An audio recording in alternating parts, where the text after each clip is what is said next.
হাদি অনেক কথা বলে গেছেন বাংলাদেশের, আর বাংলাদেশের 17-18 কোটি মানুষ অনেক কথা বলছে তার জন্য আবেগে।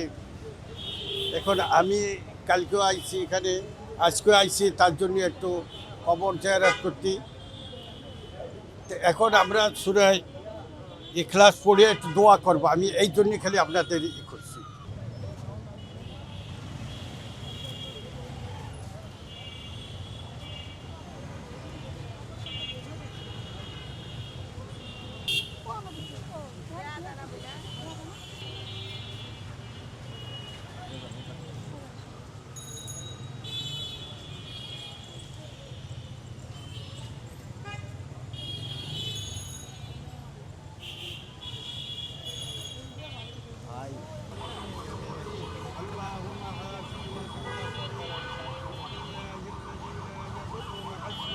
ভাই ঘুমটা একটু পিছনে নেন না, ভাই ঘুমটা একটু পিছনে নেন।